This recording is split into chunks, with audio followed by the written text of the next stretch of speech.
Myself Ramaya Soni, and I am in class 10. In the starting of this lockdown, I have been wondering about my studies and how I'm gonna cover it. And then I came to know that Pathshala is starting online classes, and believe me, guys, they provide the best of every subject. And now my studies are going very fluently, and I recommend you to join the classes too if you are in class 6 to 12 or planning for IIT and NEET.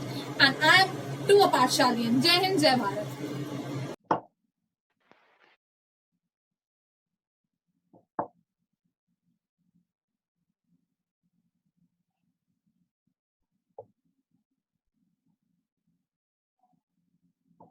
Right, name of topic, relationship between current density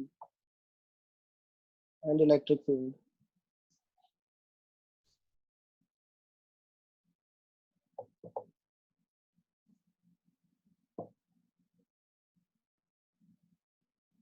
Relationship between current density and electric field.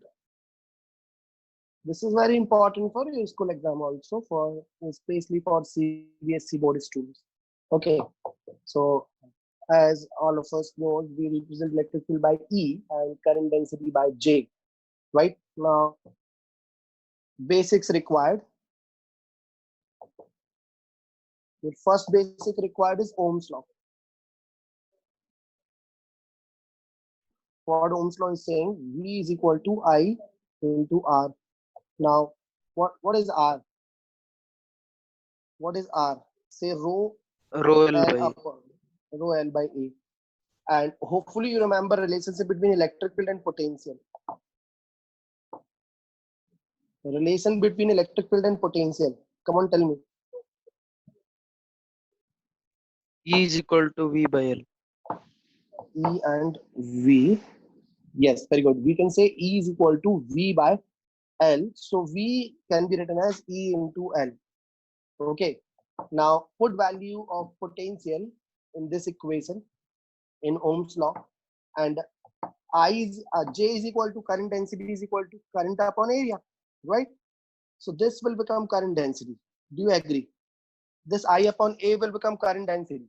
In the next step, let's write V is equal to I rho L upon A.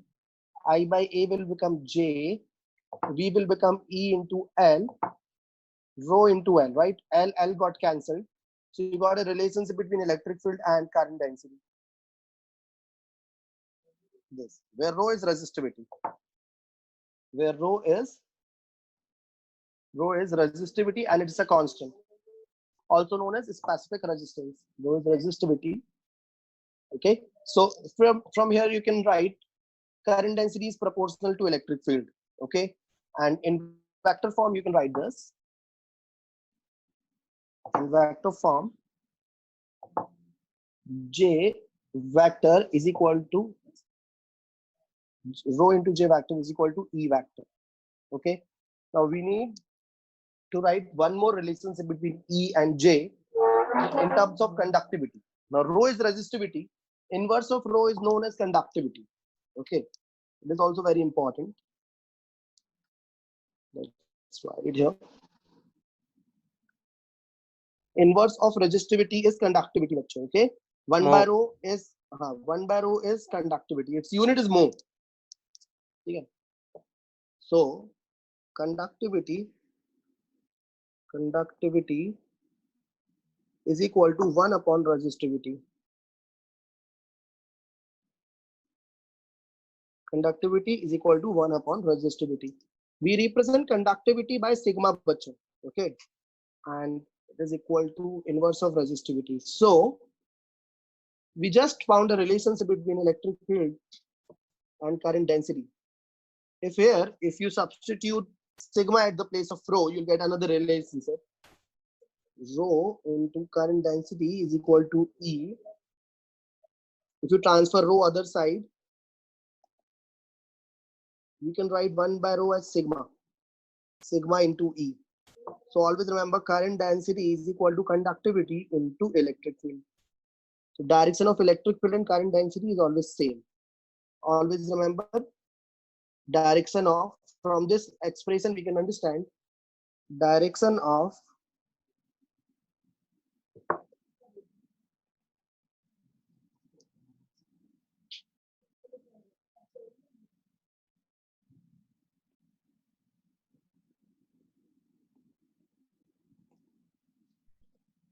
important one.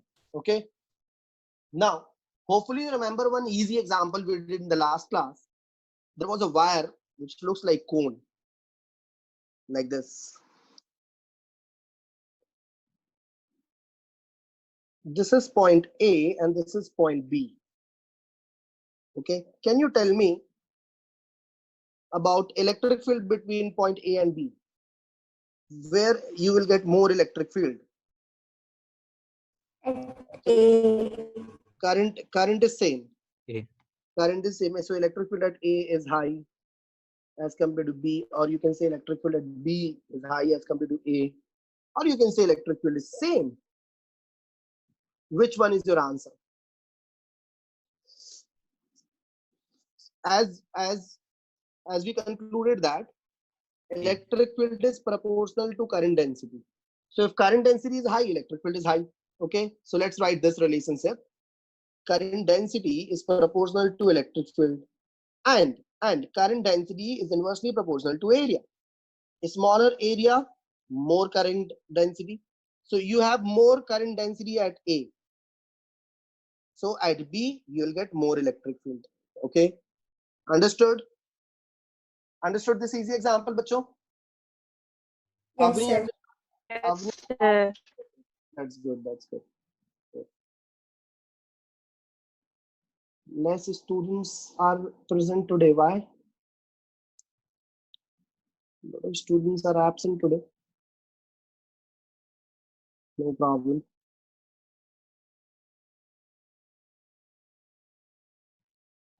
I'm not feeling well today. So I'll take only 40-minute lecture. Now we have a lot of relationships. Let's write all the relationships we know. IR is equal to V, first relationship. Second, E is equal to V by L. Third, J is equal to I by A. Fourth, I is equal to NEA VD. Fifth, do you remember value of rho? M upon NE square tau. NE square tau, where tau is relaxation time. Relation number 6, R is equal to rho L upon A. Right? And 7, special case of stretching of wire. R is proportional to L square. Stretching of wire. Do you remember this? Relation number 8, special case stretching of wire. What we can write? Resistance is inversely proportional to area or square of area? Square of area. Or we can write resistance is inversely proportional to radius power 4 of wire. Relationship number 9, J into rho is equal to E. Relationship number 10, conductivity is inverse of resistivity. Relationship number 11, J vector is equal to sigma into E vector. These many relationships we already know in this chapter, current electricity, right? These many things we have completed till now. And we did one more thing, temperature dependency of resistance, very important. Resistance at temperature T is equal to resistance at 0 degree temperature 1 plus alpha T. We completed this also, right? So till this we have learned everything. And one more relationship. Do you remember this? Temperature in degree centigrade is equal to resistance at T degree centigrade minus resistance at 0 degree centigrade divided by resistance at 100 degree centigrade minus resistance at 0 degree centigrade into 100. Platinum wire thermometer. This formula is for platinum wire thermometer. Hopefully you remember this. Okay.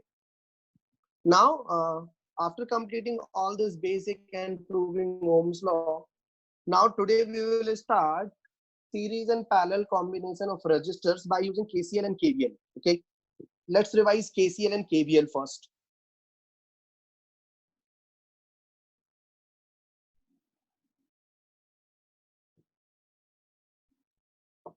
KCL, left hand side we are writing KCL, Kirchhoff current law. Right hand side we will write Kirchhoff voltage law. Okay, Kirchhoff current law is based on, it is based on conservation of charge and energy. Conservation of charge and energy. Okay, but KVL is based on conservation of energy only. Based on conservation of energy only. Okay, what is the statement of KCL? The statement of KCL is algebraic sum. Entering to the node is equal to algebraic sum of current leaving from node. Correct, correct. Or in short, we can say that algebraic sum of current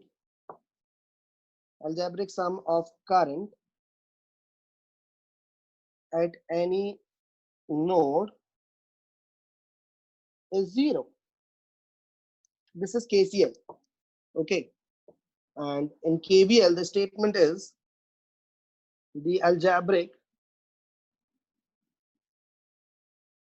sum of potential in a closed loop Is equal to IR drop across. is 0. Algebraic sum of potential in a closed loop is 0. Remember this. These are the smallest statement for KCL and KVL. Now let's see how they work. Okay, with the help of a circuit diagram.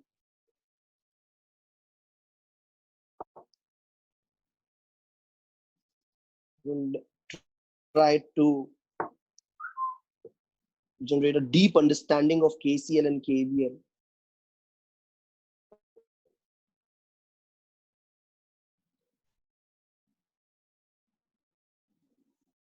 Theoretically, your knowledge should be sound. If your knowledge is very good theoretically, then you can solve tough numericals. Now, KCL says that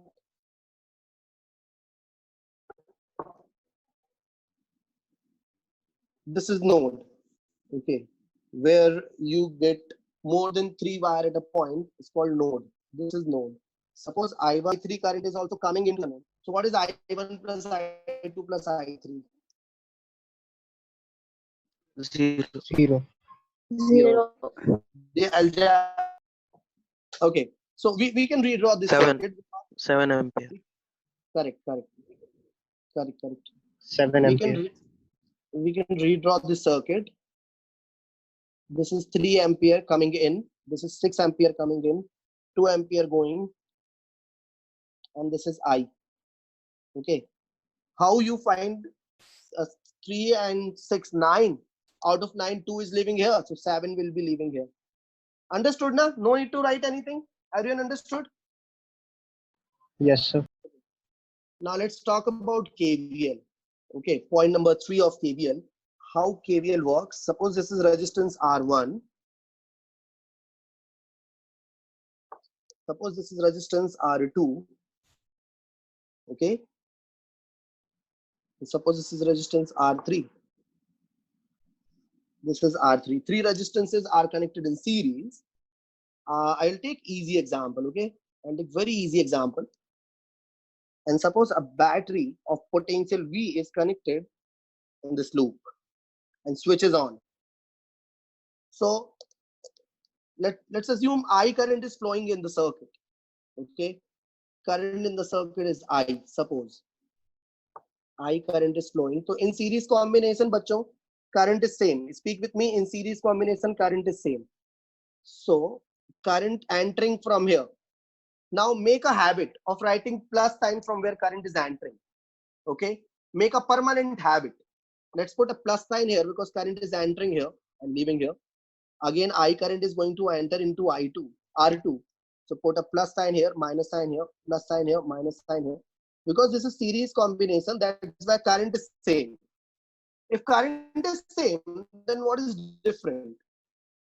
If current is same, Voltage. then what is different? Voltage. Correct. Let's assume voltage across R1 is, V1, and voltage across R2 is, it will be V1 or V2. Suppose it is V2. V2. And resistance across R3 is, suppose V3. Now what is the difference between V1, V2, V3 and V? V1, V2, at V1, V2, V3, we are going to V is spend equal to some V1 voltage. plus V2 plus V3. Okay, now I am asking what is the basic difference between V1, V2, V3 and V? What is the basic difference between V1, V2 and V3? देखो भैया, V हमने दिया है. V is credit and V1, V2, V3 is debit. You understand that? The difference. Anvit, V1, V2, V3 हमने खर्च किया है, जबकि V हमने दिया है. समझा Anvit? Anvit, are you there? Bhumika, are you there? Understood? The V1, V2, V3 are expenses. V1, V2, V3 are expenses and V is supply. Understood? So that's why while writing KVL, I'll put a minus sign. Give me 1 minute.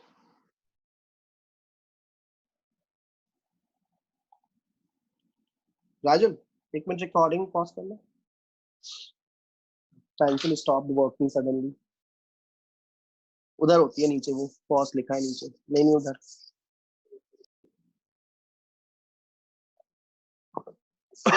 I'm not well. That's why I'm not teaching 1 hour today. Tomorrow or day after tomorrow, I'll keep big class. Probably on this Sunday, where I will take big class so that our batch will become in parallel with our prime batch, so that we can merge both the batches. Okay. Hopefully you enjoyed my class. If you have any doubt, please ask.